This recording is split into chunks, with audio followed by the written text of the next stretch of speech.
महात्मा करदम्ब की भक्ति को, देवहूति की भक्ति को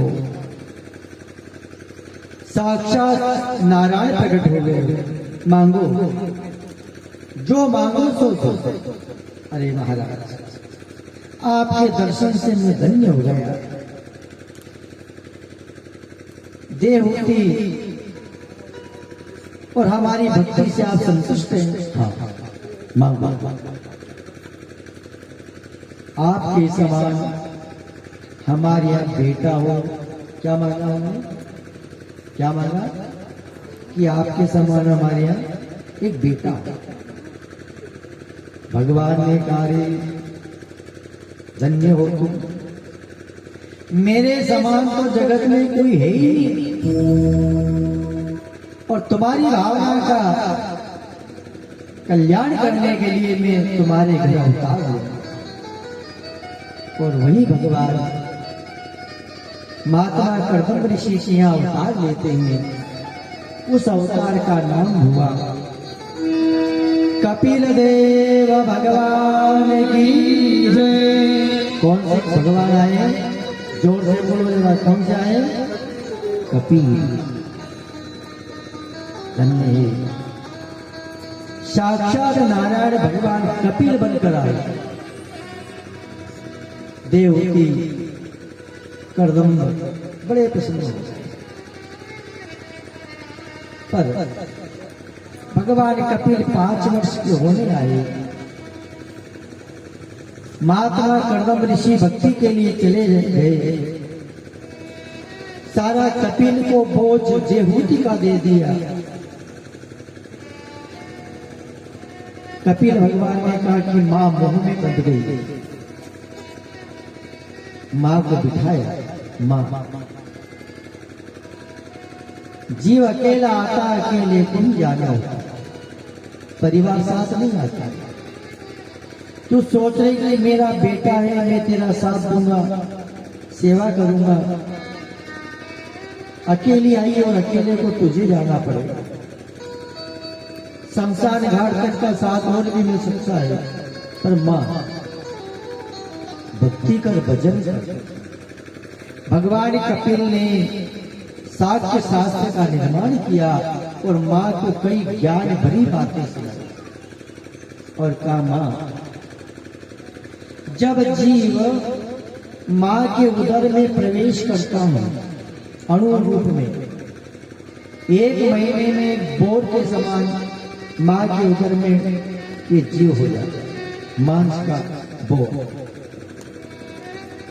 4 महीने में मां के पेट में एक मांस का पिंड तैयार हो जाता है, जैसा एक मांस का पिंड, नारियल जैसा।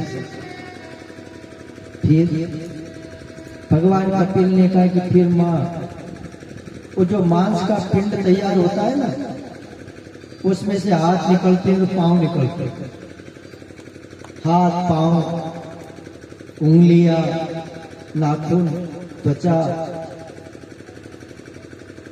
उसके सारे अंग को भगवान बना देते हैं और कर्मों के हिसाब से बनाते हैं।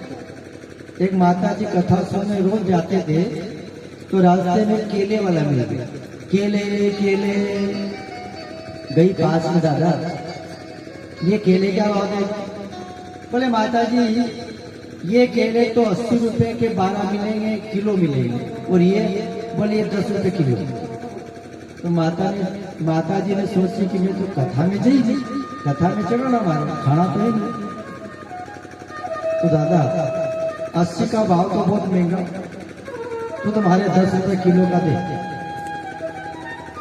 10 रुपए किलो के केले लेके वो माता जी आए और भगवान के सामने वो केले अर्पण किए और बोली, भगवान मेरे घर में झोली नहीं बंधी, कोई संतान नहीं है, बस एक इच्छा।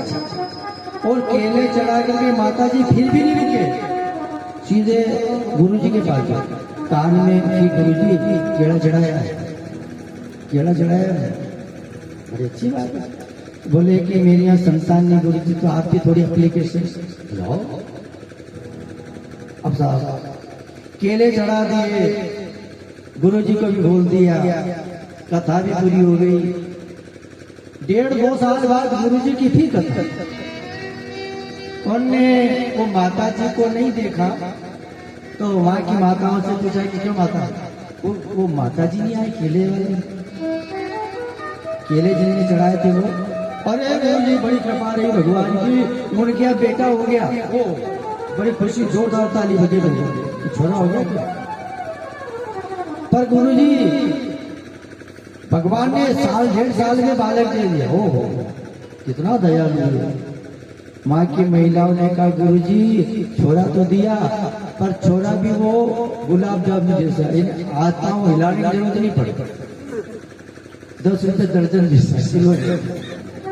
ना दिले ना पाँव हिले। जैसा हम भगवान को अर्पण करेंगे वैसे भगवान हमको फल देंगे। जैसा हम अर्पण करेंगे,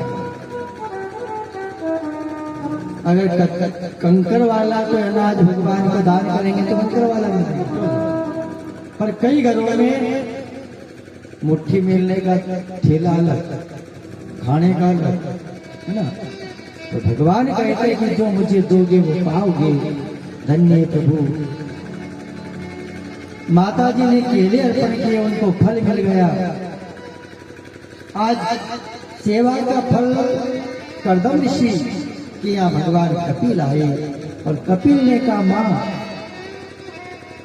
4 महीने में हाथ, पांव, उंगलियां, नाखून, त्वचा, रोम, आंखें, कान सब भगवान निर्माण कर देते। और फिर जैसे 5वां महीना प्रारंभ होता है, भगवान माँ के गर्भ में एक झिल्ली, एक चमड़े का कवर चढ़ा। क्या चढ़ाते हैं? कोई सामान की पूरी बांधते हैं कि नहीं अपन? ऐसे भगवान ने अपनी पूरी बांधी गर्भ में माँ की, एक झिल्ली में लपेटे हैं। काय में? चमड़े का कवर चढ़ा करके भगवान मायापति की माया से एक झिल्ली में लपेट देते हैं, जैसे पिंजरे में तोता होता है। लपेट दिया, उसके बाद बोले ओंधा बांधा उसको माँ के गर्भ में। कैसा बांधा? ओंधा। कपिल भगवान ने कहा माँ वो जीव ओंधा बंद करके माँ के गर्भ में निवास करता है। माँ जैसा भोजन करती है वैसा बच्चे को रस मिलता है। माँ कड़ी खाए तो, खीर खाए तो, जैसा वो पदार्थ खाती है वैसा उसको रस मिलता है। जब उसको पीड़ा होती तो पेट में हिलने डुलने लगता तो माँ को पीड़ा होती है। सज्जनों, ऐसे जीवन बिताता है वो जीव भगवान से कामना करता है कि प्रभु मुझे इस जेल से मुक्त कर दो और बाहर आकर के मैं आपका चिंतन करूंगा, मैं भजन करूंगा। फिर भगवान की कृपा हुई। 9 मास 10 मास बीतने पर भगवान उसको जन्म देते हैं। कपिल देव भगवान की, भगवान कपिल ने कहा कि हे देव की मां, उसका जन्म हुआ। और जन्म होने के बाद 10 साल तक तो वो बालक भगवान का रूप कहलाता है। किसका रूप? भगवान का रूप। बड़ा हुआ, हाथ पांव हिलने लगे तो धीरे धीरे परिवार के लोग उसको माया से जकड़ते। कोई पायजब बना के लाए, कोई माखी बना के लाए। धीरे धीरे उसको माया से प्रेम लेते हैं। नाना फिर नोट गिनना पड़ेगा था, फिर नोट गिनना पड़ेंगे, इसलिए पायजब, माखी है ना। और भजन में एक व्यवस्था है। कभी उनसे कई लोगों को ऐसी आदत है भजन में ताली नहीं बजे। ने कहा साहब अगर भजन में ताली नहीं बजे ने केला भर के नोट दर दो तो गिनने में बांटा नहीं है। और ताली बजाने में कभी कभी बांटे भी आ जाए और नोट गिनने में बांटा आए क्यों? एक गड्डी हजारों गड्डी गिन देते। इसलिए कहा है सज्जनों, भगवान की असीम कृपा हुई, बालक का जन्म हुआ और माया से उसे जोड़ा। जब तक बड़ा बालक नहीं होता है तो भगवान की क्या व्यवस्था है? माया से दूर रखने के लिए भगवान ने कई व्यवस्था की है। बचपन से जब मां निलाती उपटन करती है ना, तो उसको काजल लगाती। क्या लगाती है? जोर से बोलो जरा, क्या लगाती है? काजल। और काजल आंखों में लगाया, बिंदी लगाई, आंखों के आसपास लगाया, कपोलों ने गाल पे लगाया, कंठ में लगाया, दाढ़ी पे लगाया, हृदय पे लगाया, नाभि पर लगाया, दो हाथ में लड्डू, दोनों हाथ में लड्डू भी बांधा। क्यों? इसलिए कि मेरे बच्चे को किसी की बुरी नजर नहीं लगे, इसलिए लगा। और कभी वही मां सजा करके उसे बोल दे कि आज तो मारना जैसे है, तो फिर देखो उस मां की भी नजर लग जाती है। इसलिए भगवान ने क्या व्यवस्था बनाई है। बड़े होने पर भगवान ने कहा कि देख, तेरे को माया से बचना है तो जा मंदिर हो, वहां चला जा और जाकर मेरे लगाए हुए चंदन का लेप लगा। तिलकस्य मत पुण्यम पवित्रम पावनाशम, है ना? भगवान के चरणों का, उनके लगाए हुए चंदन का लेप करने पर हम पाप से मुक्त हो जाते हैं। तिलकस्य मत पुण्यम पवित्र पावनाशम, हमें अपने पापों से वो मुक्त कर देते हैं। माथे पर लगाते, कई संतों को देखते हैं आप, ललाट पर लगाते हैं, दोनों भुजाओं पर लगाते हैं, गले में लगाते हैं। क्यों? कि उससे भगवान के अंतर कृपा बनी। चंदन का लेप अगर मस्तक पर लगा लिया जाता है तो हमारे जितनी भाग्य की अवरुद्ध रेखाएं हैं ना, वो भगवान ठीक कर देते हैं,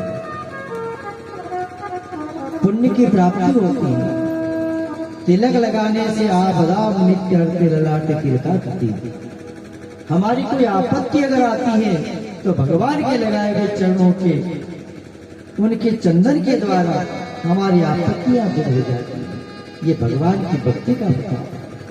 तो सज्जनों, जब भी हम मंदिर जावे तो भगवान के लगाए हुए चंदन का लेप करें, चरणों तक का पान करें, जिससे हम धन्य हो जाए, जिससे हम धन्य हो जाए। ओ पापी मन कर दे भजन, मौका मिला है कर दे भजन। ताली बजाते हुए गाइएगा। बात में प्यारे पछताएगा, पिंजरे से पक्षी निकल जाएगा, पिंजरे से पक्षी निकल जाएगा। ओ पापी मन कर ले भजन, मौका मिला है कर ले भजन। बात में प्यारे पछताएगा, पिंजरे से पक्षी निकल जाएगा, पिंजरे से पक्षी निकल जाएगा। गाइए मन को।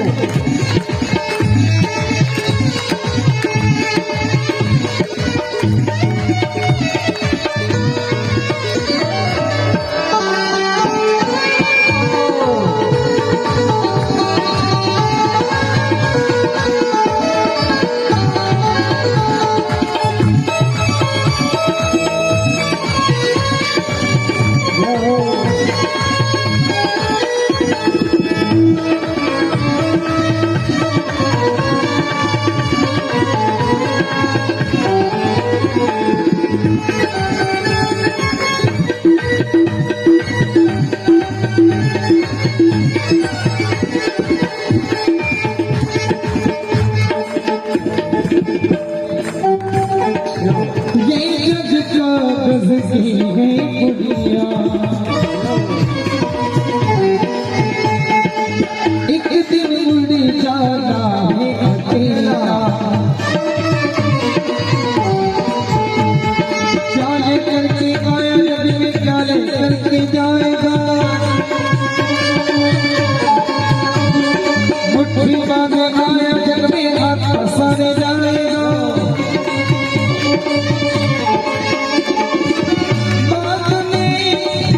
बात में प्यार पछताएगा, जब से पक्षी निकल जाएगा, बिजली से पक्षी निकल जाएगा।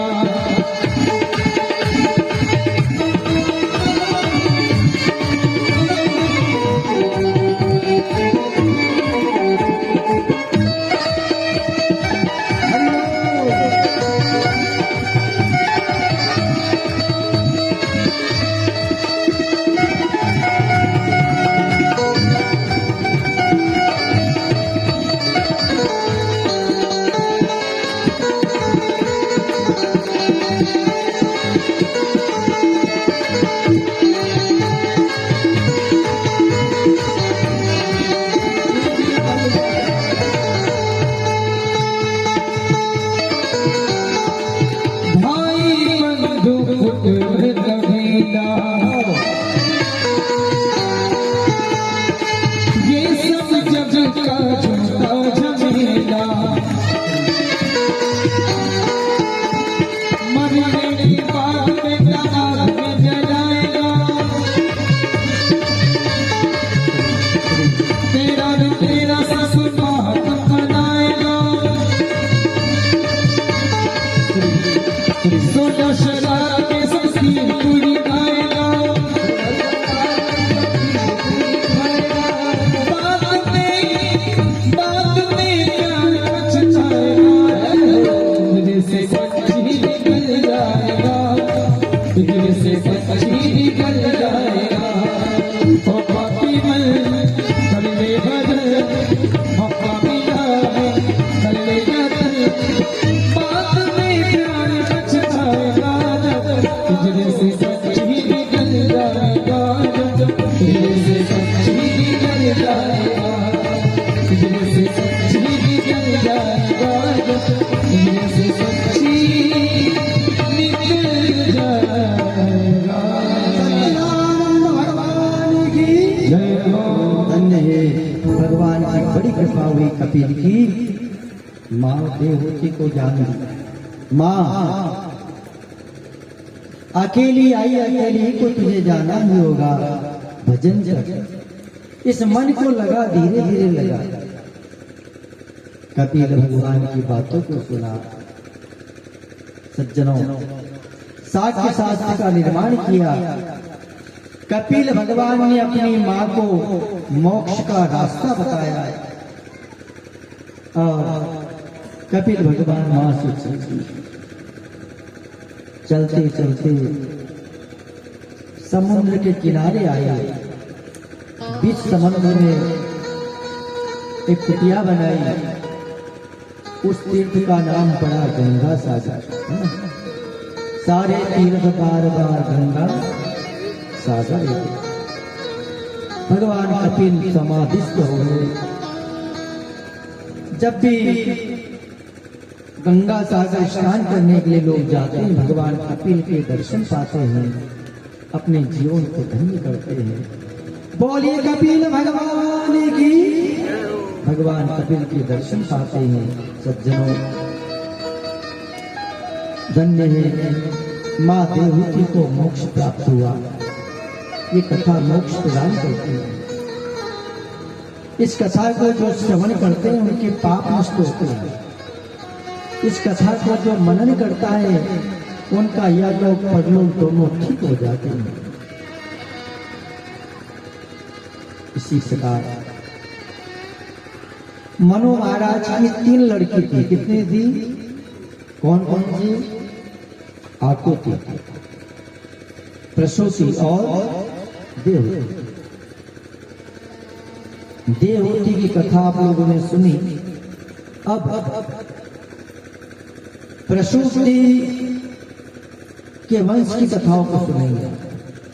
प्रसूति जो थी वो दक्ष प्रजापति को गई और दक्ष प्रजापति सब देवताओं के अध्यक्ष बन गए। पहले जाके झाड़ू लगा उनकी व्यवस्था करी, देवताओं ने अध्यक्ष बना दिया। सज्जनों, अध्यक्ष बनाने के बाद प्रसूति का विवाह दक्ष से हुआ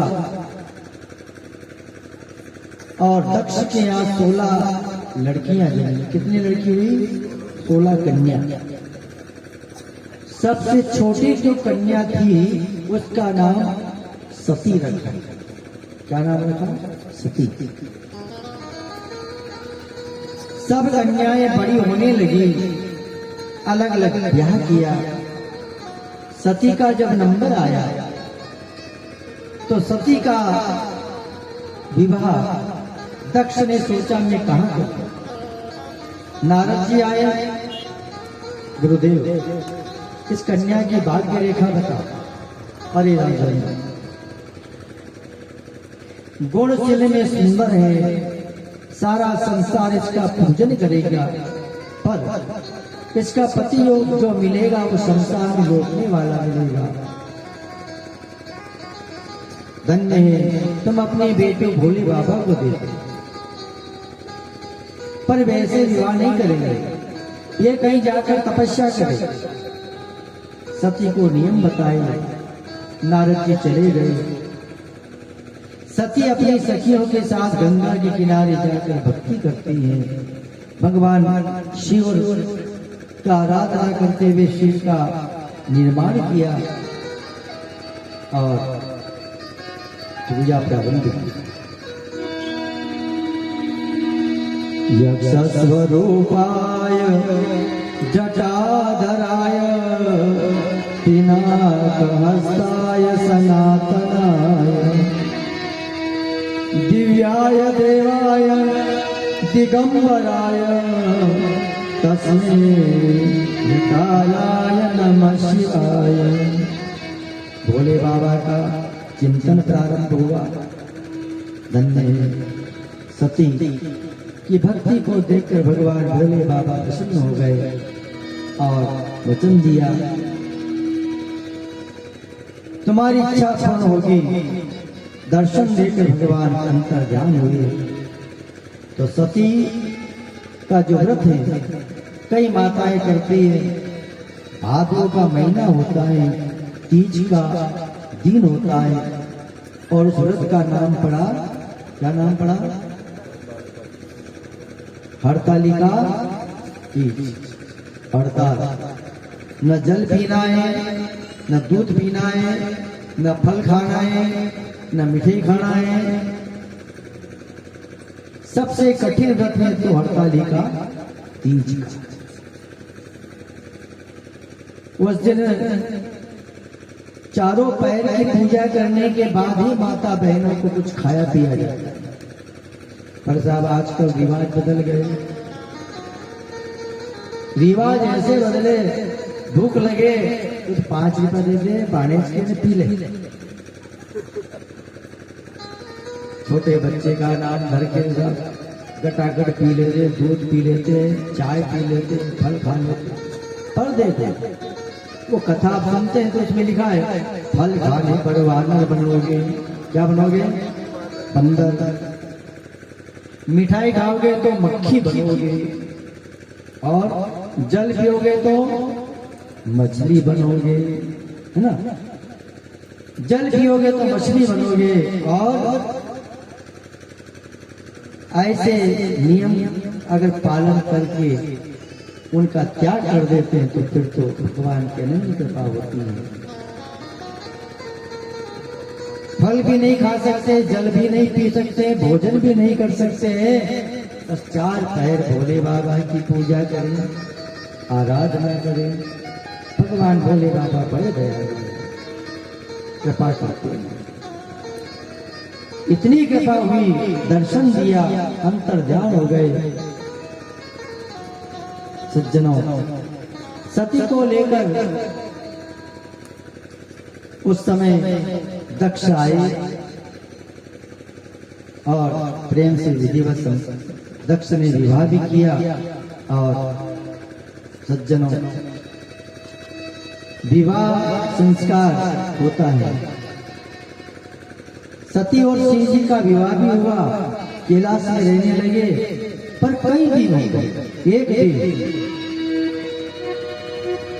एक समय त्रेता युग माई, एक समय माई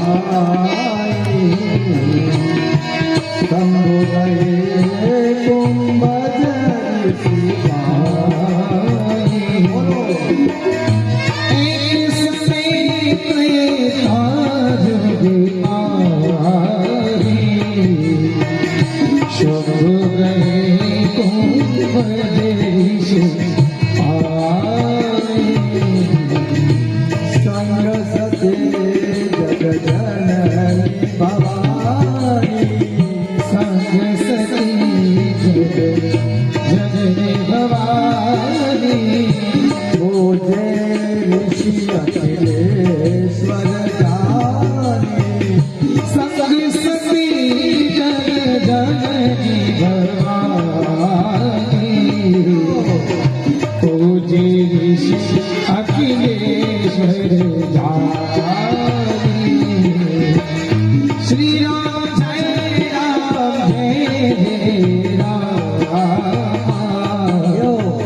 श्री राम जय राम।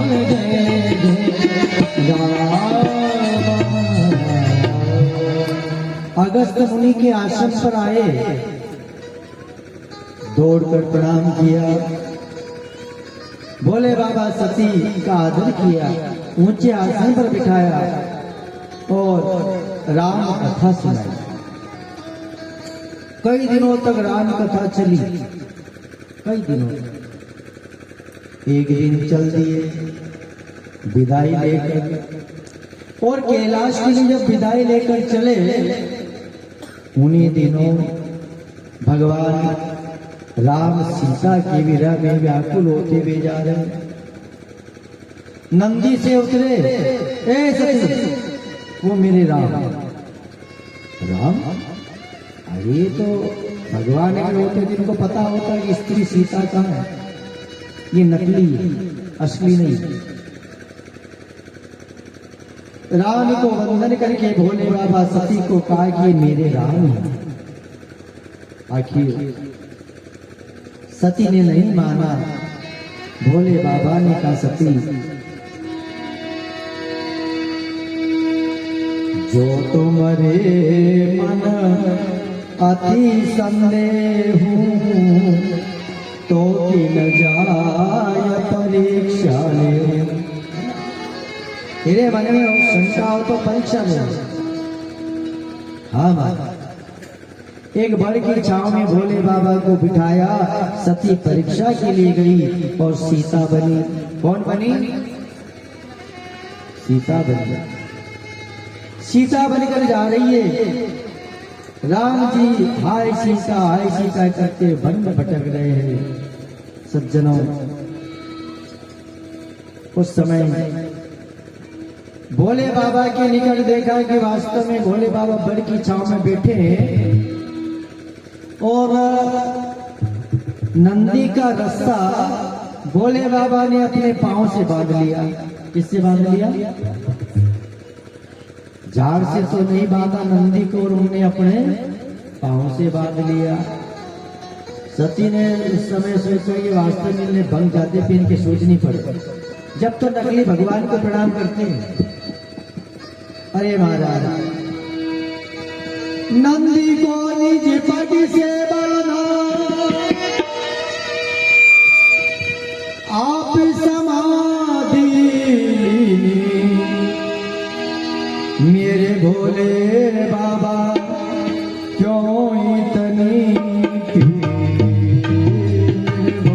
भोले बाबा क्यों इतनी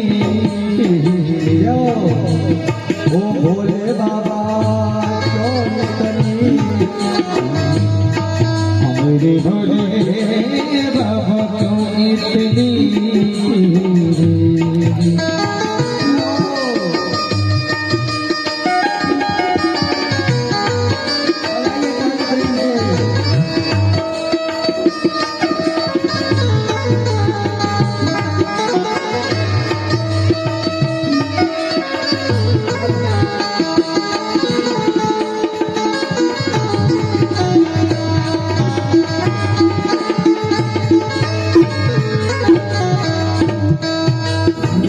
भोले बाबा क्यों इतनी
भोले बाबा क्यों इतनी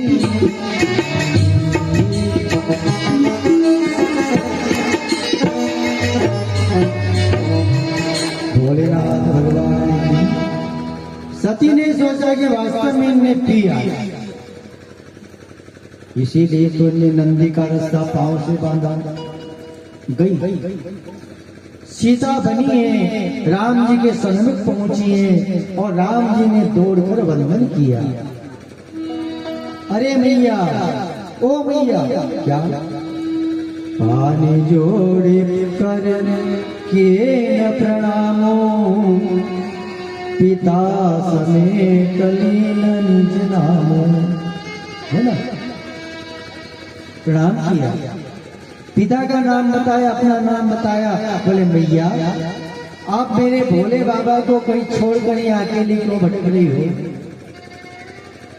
सती ने देखा कि सीता बनने में भी कोई कमी नहीं थी, घबरा गई। दंडक वन में जितने वृक्ष थे उतने राम सीता के दर्शन पाए। रास्ते में बैठ गई, भगवान अंतर ध्यान हो गई सीता से ही। गई भोले बाबा के पास, भोले बाबा ने आसन डाल दिया, समाधि लगाकर देखा, ये तो सीता बनी, इसने मेरे राम की परीक्षा ली, इसलिए अब इससे संसार का नाता छोड़ना चाहिए, तय कर लिया।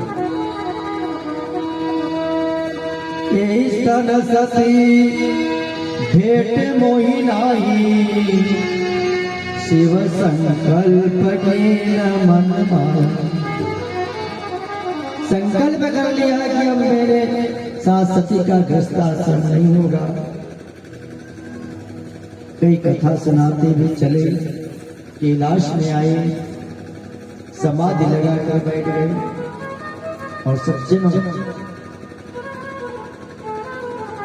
कई दिन हो गए। एक दिन वहां नारद जी आए। नारद, ये विमान कहाँ जा रहे हैं? बोले आप धन्य है। कैलाश में आने के बाद देखा विमान जा रहे हैं। बोले आपके पिता किया जा रहे हैं। ओ, क्या हो रहा होगा? बोले बहुत बड़ा यज्ञ हो गया। मेरा निमंत्रण बोले हमारे पास तो नहीं है, पर एक बात जरूर है, भगवान के यहाँ, गुरु के यहाँ और माता पिता के यहाँ, तीनों के यहाँ जब भी हम जाना चाहे जा सकते, आ सकते, हमेशा द्वार खुले रहते। किनके? गुरु की और भगवान की और माता पिता की। नारद जी इतना कहकर चले गए। सज्जनों, समाधि टूटी। नाराज, भंग बाद में पीना, मुझे जाना है। बोले कहाँ? बोले माता पियर जाना है, मेरे पिताजी बड़ा यज्ञ कर रहे हैं। ओ निमंत्रण? बोले नहीं आया। तो भोले बाबा मना कर चुके, तुम्हें नहीं जाना चाहिए। पर सज्जनों, सती बार बार निवेदन करती, महाराज आपको समय पर भंग घोट के पिलाती हूँ, समय पर भस्मी देती हूँ, समय पर सेवा करती हूँ, और आज मेरे पियर में बड़ा आयोजन है, आप मुझे नहीं भेज रहे हो। भोले बाबा ने कहा कि मत जाओ।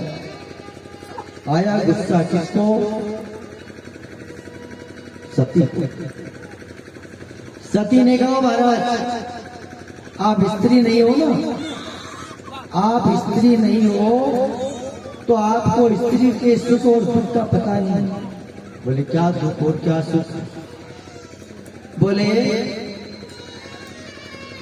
स्त्री के सुख और दुख का पता स्त्री को ही होता है। क्यों था? अरे महिलाओं का सुख दुख महिलाओं को पता। तो पार्वती सती ने कहा कि हमारा सुख दुख तुम क्या जानो, मैं बार बार सेवा करती हूँ आपकी। बोले बाबा ने क्या कहा, क्या सुख है क्या दुख है मुझे? अरे महाराज तुम स्त्री नहीं होनी जब तो पता नहीं तुम्हें। क्या कहा सती ने कि तुम स्त्री नहीं हो, अगर स्त्री होते तो तुम्हें पता लग जाता कि स्त्री का क्या सुख होता और क्या दुख होता। और पियर का सुख का भी आपको अनुभव नहीं। बोले पियर का क्या सुख?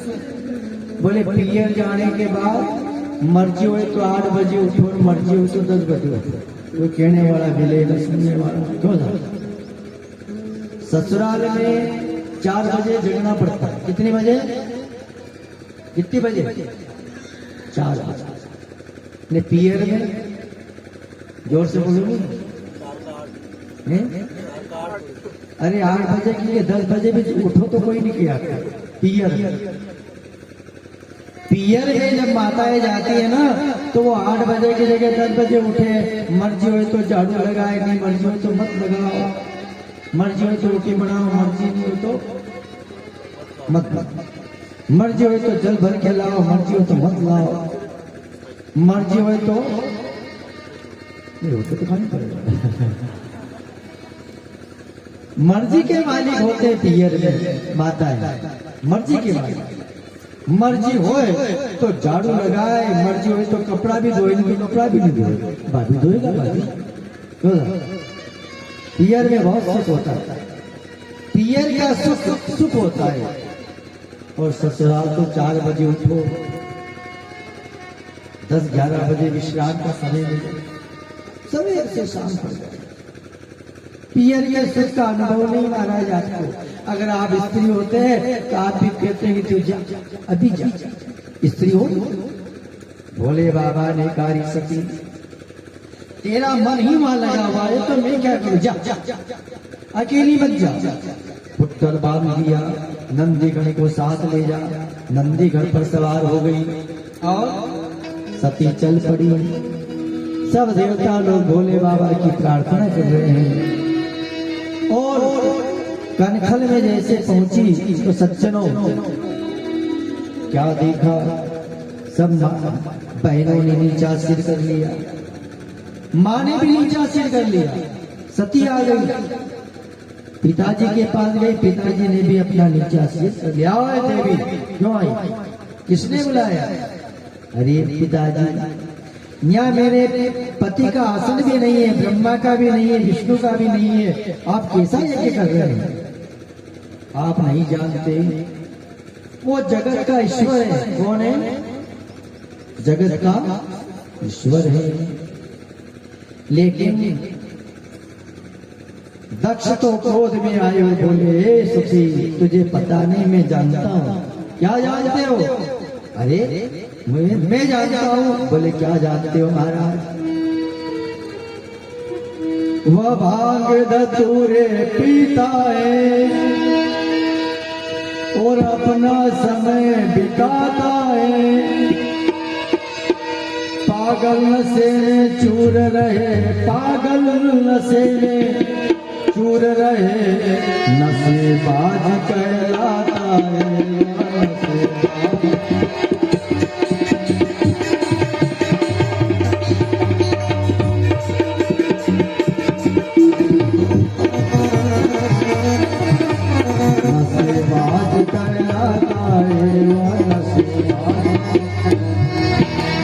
नशेबाज है, पागल है, भंग थोड़ा पीता है शमशान में, और खाना का दोष आवारा है, खाना का दोष,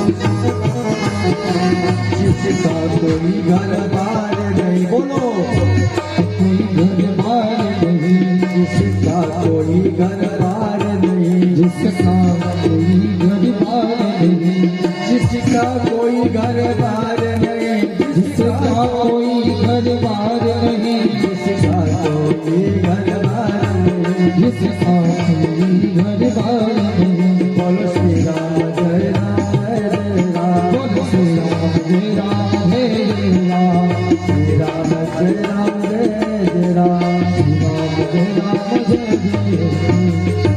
कोई घर बार भी नहीं है, कोई परिवार भी नहीं है, तो तुम्हें बुला कर क्या करें?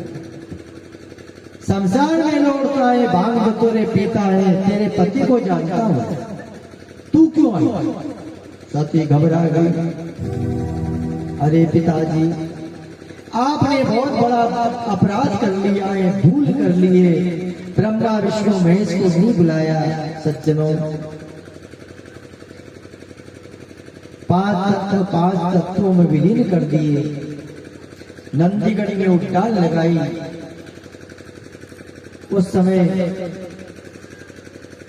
नंदीगढ़ को कत्या उत्पन्न किया, दो चिन्ह लगाए चांद सूरज के, और भृगु मुनि का पीछे कर दिया, दक्ष का मस्तक काट दिया त्रिशूल, वीरभद्र उत्पन्न किया। भोले बाबा ने जटाएं पछाड़ी, वीरभद्र बना, और काल त्रिशूल फेंक करके दक्ष का मस्तक काट दिया, हवन कुंड में होम दिया। भोलेनाथ भगवान, फिर सब देवता दुखी हो गए और भोले बाबा के शरण में आए और प्रार्थना करते हैं।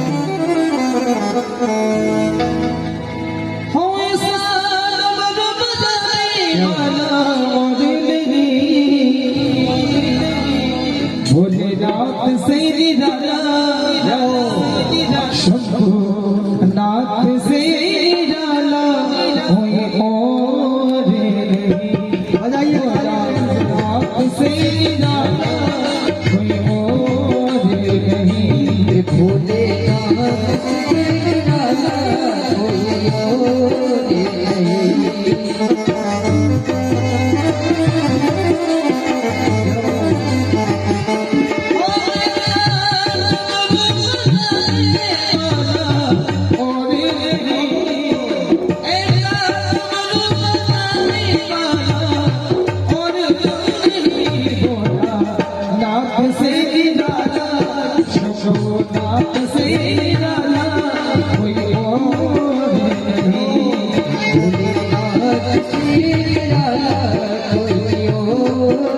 नहीं।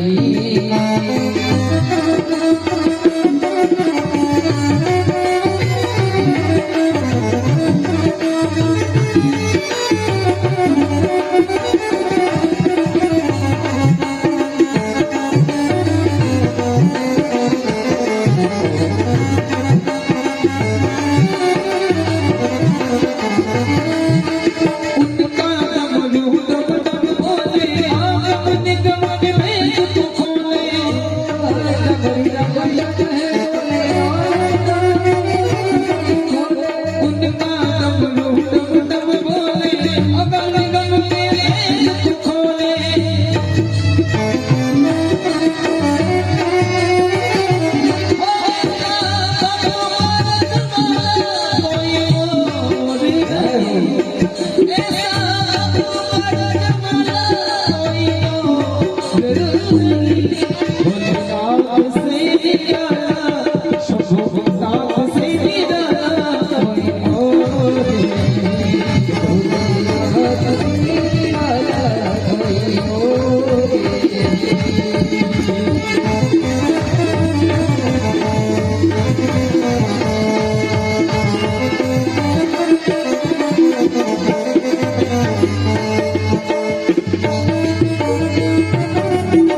रंग बदले अब चमकते अपने पिछले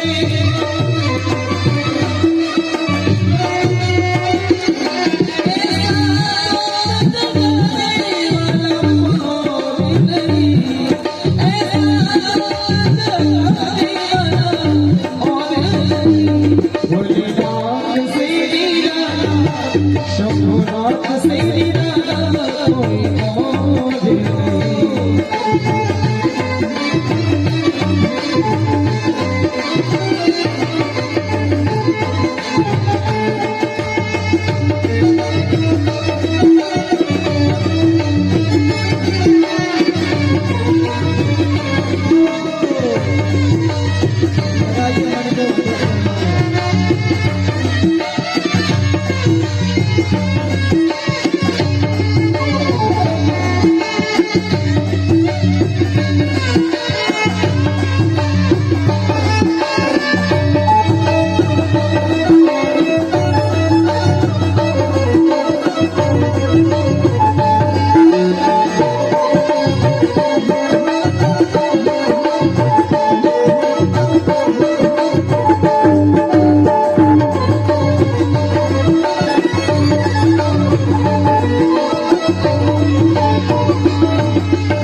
भोलेनाथ से निराला दीनानाथ से निराला कोई और नहीं।